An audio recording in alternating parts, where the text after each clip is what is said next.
ചിലരുടെയെങ്കിലും മനസ്സിലുണ്ടാകും എന്ത്, നിങ്ങൾ പറഞ്ഞതൊക്കെ ശരിയാണ്. ഇപ്പം ഈ ഖുർആനും സുന്നത്തും ഹദീസും അതുപോലെ അള്ളാനെയും ഒക്കെ പഠിച്ചു മനസ്സിലാക്കുകയൊക്കെ ചെയ്ത മുസ്ലിം സമുദായത്തിലെ ആളുകൾ പോലും എന്തെങ്കിലും ഒരു വിഷമോ ബുദ്ധിമുട്ടോ വന്നു കഴിഞ്ഞാൽ പടച്ചോനെ കാക്കണേ നല്ലല്ലോ പറയണത്.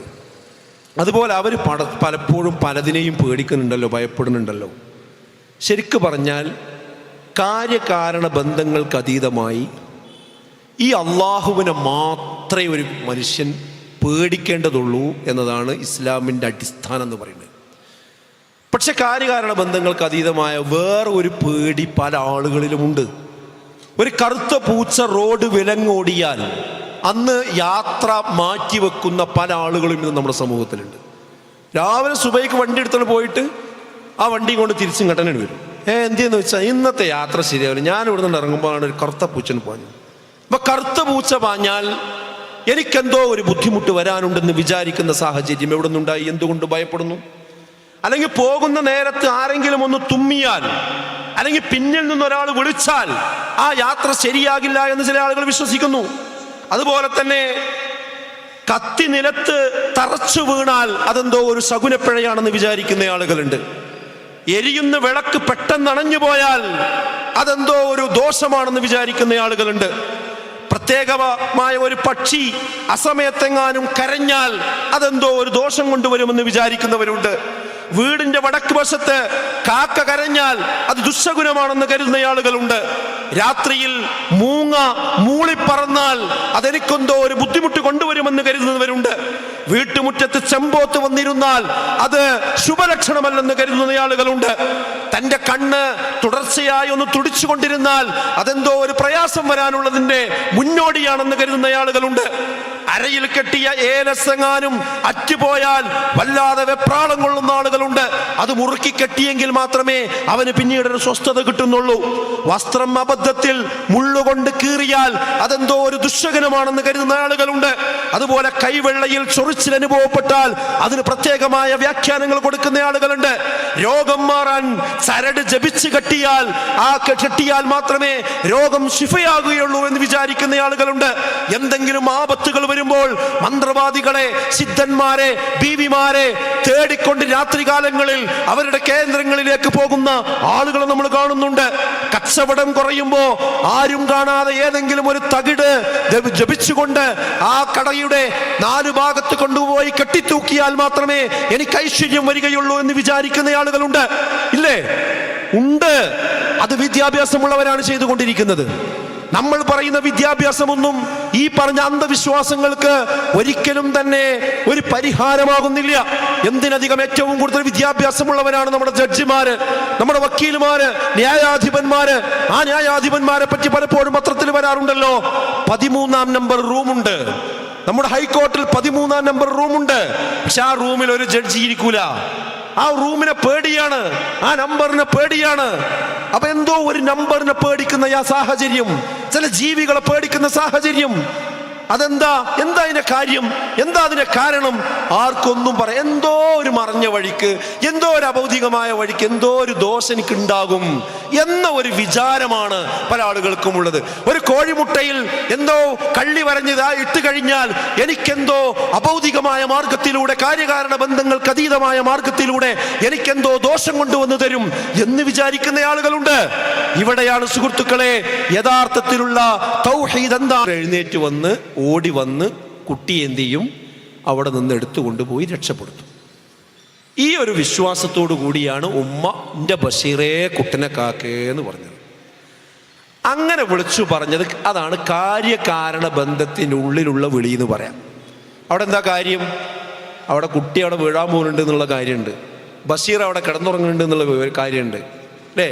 അവിടെയുള്ള കാരണം എന്താ? ഉമ്മ വിളിച്ച ബഷീർ കേൾക്കും, അവൻ വരും, കുട്ടിനെടുത്തോണ്ട് പോകും, വിഷയം തീർന്നു.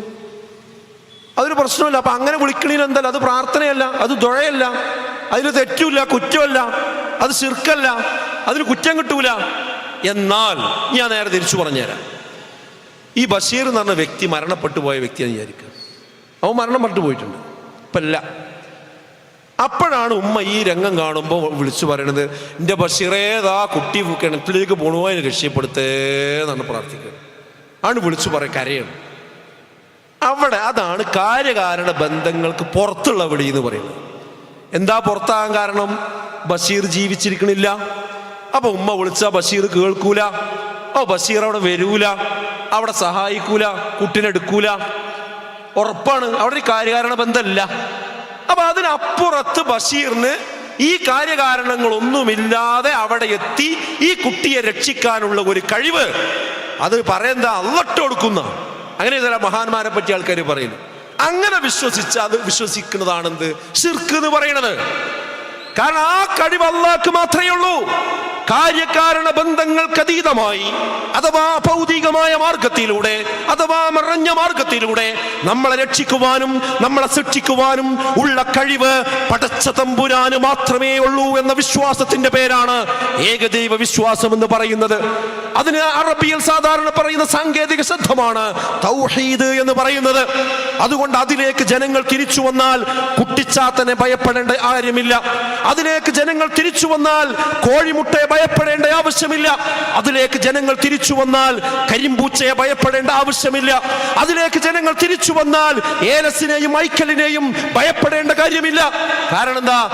ഇപ്പോ കുട്ടിക്ക് അപസ്മാരുണ്ടായപ്പോ അതിന് ഡോക്ടർ എടുത്തു കൊണ്ടുവന്ന മരുന്നുണ്ട് അവിടെ. അപ്പൊ ആ മരുന്ന് വേഗം എടുത്ത് ഉമ്മ കൊടുത്തു. അത് കാര്യകാരണ ബന്ധത്തിന്റെ ഉള്ളിലുള്ള വിഷയം.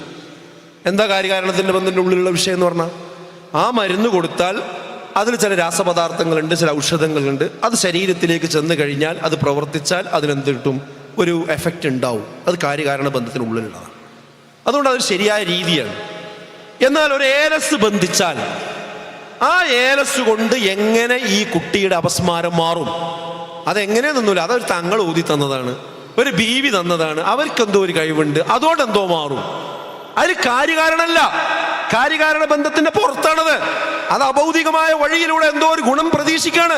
ആ ഗുണം പ്രതീക്ഷിക്കുന്നത് ചരടിൽ നിന്ന് പ്രതീക്ഷിക്കാൻ പാടില്ല, ഏലസിൽ നിന്ന് പ്രതീക്ഷിക്കാൻ പാടില്ല, അത് കോഴിമുട്ടയിൽ നിന്ന് പ്രതീക്ഷിക്കാൻ പാടില്ല, അത് തകിടിൽ നിന്ന് പ്രതീക്ഷിക്കാൻ പാടില്ല, അത് ബാവയിൽ നിന്ന് പ്രതീക്ഷിക്കാൻ പാടില്ല, അത് ബീവിയിൽ നിന്ന് പ്രതീക്ഷിക്കാൻ പാടില്ല, അത് ആൾ ദൈവങ്ങളിൽ നിന്ന് പ്രതീക്ഷിക്കാൻ പാടില്ല, അത് ജിന്നിൽ നിന്ന് പ്രതീക്ഷിക്കാൻ പാടില്ല, അത് മലക്കിൽ നിന്ന് പ്രതീക്ഷിക്കാൻ പാടില്ല, എവിടെ നിന്നും പ്രതീക്ഷിക്കാൻ പാടില്ല.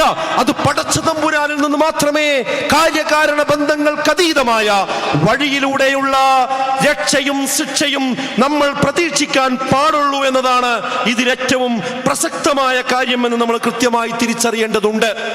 അപ്പൊ ചില ആൾക്കാർ പറയും, ബാവയും ബീവിയും അതുപോലെയുള്ള സിദ്ധന്മാരും ആളുകളും ഈ കോഴിമുട്ടിയും ഈ പറഞ്ഞ പൂച്ചയും പരിപാടിയും സിഹിറും മാരണവും കുട്ടിച്ചാത്തനും അങ്ങനെയൊക്കെ തണക്കണക്കുന്ന കുറച്ച് മനുഷ്യന്മാരുണ്ടല്ലോ ഇവിടെ. അവരൊക്കെ ഇത്തരം ചില കാര്യങ്ങൾ കാണിക്കുന്നുണ്ടല്ലോ, അതുകൊണ്ട് ചില ഗുണം കിട്ടിയെന്നൊക്കെ ചില ആൾക്കാർ പറയുന്നുണ്ടല്ലോ. അപ്പൊ അതെന്താ സംഭവം? അപ്പൊ അവർക്കെന്തോ കഴിവില്ലേ? അപ്പൊ അവർക്കെന്തോ അള്ള ഒരു കഴിവ് കൊടുത്തിട്ടില്ലേ എന്നൊക്കെ വിചാരിച്ചുകൊണ്ടാണ് CM മടവൂര് ഞങ്ങളെ പടച്ചോനാണെന്ന പാട്ടുണ്ടാക്കുന്നത്. അങ്ങനെയാണ് പല സിദ്ധന്മാരെയും ആളുകൾ വിളിച്ചു പ്രാർത്ഥിച്ചു കൊണ്ടിരിക്കുന്നത്. അങ്ങനെയാണ് പലപ്പോഴും ഖബറിന് മുമ്പിൽ ആളുകൾ പോയി സുജൂദ് ചെയ്തുകൊണ്ടിരിക്കുന്നത്. എന്താണ് അവിടെ സംഭവിക്കുന്നത്?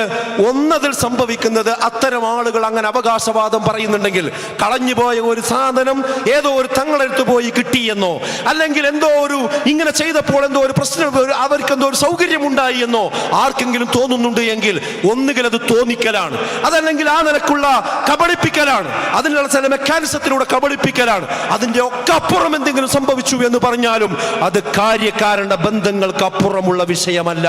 അത് പൈശാചികമായ കാര്യങ്ങളായിരിക്കും.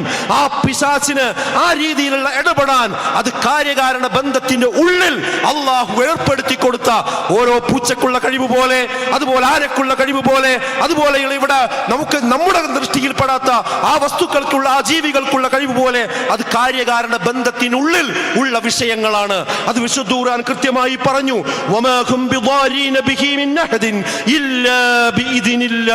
വിശുദ്ധ ഖുർആൻ സൂറത്ത് ബഖറയിലൂടെ പറയാണ്, അള്ളാഹുവിന്റെ അനുമതിയില്ലാതെ ആ സിഹർ കൊണ്ട് യാതൊരാൾക്കും ഒരു ഉപദ്രവവും ചെയ്യാൻ കഴിയില്ല. അള്ളാഹ് അള്ളാന്റെ അനുമതിയില്ലാതെ ഒരു മാരണക്കാരനും ഒരു കോഴിമുട്ടക്കും ഒന്നും തന്നെ ഒരാളിലും ഒന്നും ചെയ്യാൻ കഴിയില്ല. അങ്ങനെ എന്തെങ്കിലും സംഭവിച്ചു എന്ന് പറയുന്നുണ്ടെങ്കിൽ അത് അള്ളാന്റെ അനുമതിയോടുകൂടി കാര്യകാരണ ബന്ധങ്ങൾക്ക് ഉള്ളിൽ സംഭവിക്കുന്ന കാര്യങ്ങളാണ്. അത് അഭൗതികമായ മാർഗമല്ല, അത് കാര്യകാരണത്തിന്റെ പുറത്തല്ല. അതുകൊണ്ട് നിങ്ങൾ അങ്ങനെ പേടിക്കേണ്ടതില്ല, സിദ്ധന്മാരെ ഭയപ്പെടേണ്ടതില്ല. അവരെന്തെങ്കിലും നിങ്ങൾക്ക് മറഞ്ഞ വഴിയിലൂടെ കാര്യകാരണ ബന്ധങ്ങൾക്ക് അതീതമായി എന്തെങ്കിലും ദോഷം കൊണ്ടുവരുമെന്ന് കരുതി ഇതുപോലെയുള്ള ചരടും ഇതുപോലെയുള്ള കാര്യങ്ങളുമായി നിങ്ങൾ പോകേണ്ടതില്ല എന്നതാണ് വിശുദ്ധ ഖുർആൻ ഓർമ്മപ്പെടുത്തുന്ന ഒരു കാര്യം. അതും പേടിക്കാൻ പാടില്ല എന്നുണ്ടോ? ഇന്ന ശൈത്വാന ലക്കും അദുവ്വുൻ ഫത്തഖിദൂഹു അദുവ്വ. നിങ്ങൾക്ക് ഏറ്റവും വലിയ ശത്രുവാണ് പിശാച് എന്ന് പറയുന്നത്. ആ പിശാചിനെ നിങ്ങൾ ശത്രുവായി തന്നെ പരിഗണിക്കണമെന്നാണ് ഖുർആൻ പറഞ്ഞത്. അങ്ങനെ തന്നെയാണ് ഖുർആൻ പറഞ്ഞത്. ഇപ്പൊ നോക്കി നിങ്ങൾ ഈ ഇരിക്കുന്ന കൂട്ടത്തൊക്കെ പെട്ടെന്ന് ഒരു പാമ്പ് ഇങ്ങനെ ഇഴഞ്ഞു വന്നു നീ കസാലിൻ്റെ ചൂട്ടിൽ വന്നു. നോക്കുമ്പോൾ നല്ലൊരു മൂർഖൻ പാമ്പാ. നിങ്ങൾ പേടിക്കൂലേ? ഭയപ്പെടൂലേ? ഭയപ്പെടുമെന്ന് വെച്ചാൽ കസേര എടുത്ത് ഓടിയിട്ടുണ്ടാവൂലേ? ഒരാൾ ഓടുമ്പോൾ മറ്റവനും ഓടും. ഞാൻ ഇവിടെ നിന്ന് ഇങ്ങനെ പ്രസംഗിക്കുന്നുണ്ടാവും, നിങ്ങളൊക്കെ ഓടിയിട്ടുണ്ടാവും. എനിക്ക് യാതൊരു പേടിയില്ല എന്നാണ് ആലോചിക്കുക. അപ്പം ആ പാമ്പ് വന്നപ്പോൾ അതിനെ പേടിച്ചപ്പോൾ ശിർക്കായോ? നിങ്ങൾ പറയും, പാമ്പ് വന്നപ്പോൾ ശിർക്കായോ? പേടിച്ചപ്പോൾ ശിർക്കായോ? കാരണം പടച്ചോനെ അത്രയല്ലേ ഭയപ്പെടാൻ പാടുള്ളൂ. പാമ്പിനെ പേടിച്ചപ്പോൾ ശിർക്കായോ? ഇല്ല. കാരണം എന്താ? അത് കാര്യകാരണ ബന്ധത്തിനുള്ളിലുള്ള പേടിയാണ്. എന്താണ് ആ പേടി? ആ പാമ്പ് വന്നാൽ കൊത്തും, കൊത്തിയ വിഷം കയറി ആള് പിടുത്തം വിടും. അതുകൊണ്ട് ഇവിടുന്ന് പൂടല്ലാതെ നിർവാഹമില്ല, അല്ലേ? അതാണ് അതിൻ്റെ കാര്യകാരണ ബന്ധം. എന്നാൽ ഞാൻ വേറൊന്ന് പറയാം. ഇതേ പാമ്പിൻ്റെ ഒരു രൂപം ഒരു സർപ്പക്കാവ് എന്ന് പറഞ്ഞാൽ ഉണ്ടാക്കിയിട്ട് അവിടെ ഒരു സർപ്പത്തിൻ്റെ രൂപം ഉണ്ടാക്കി വെച്ച് എന്നും വൈകുന്നേരം രാവിലെ അവിടെ പോയി അതിൻ്റെ മുമ്പിൽ കൈകൂപ്പി ഒരു നാഗദേവത എന്നുള്ള നിലക്ക് കണ്ട് അതിൽ കുറേ കാര്യങ്ങളൊക്കെ ചെയ്ത് കർമ്മങ്ങളൊക്കെ ചെയ്ത് നിൻ്റെ ജീവിതം നന്നാക്കണേ, എനിക്ക് ഐശ്വര്യം തരണേ എന്നൊക്കെ അവിടെ പറഞ്ഞ് അങ്ങനെ ഒരാൾ അവിടുന്ന് പോയാലോ, അങ്ങനെ ഒരു പേടി അതിനോടുണ്ടായാലോ, അത് കാര്യകാരണ ബന്ധത്തിൻ്റെ അപ്പുറത്തുള്ള പേടിയാണ്. വിഷയം മനസ്സിലായോ?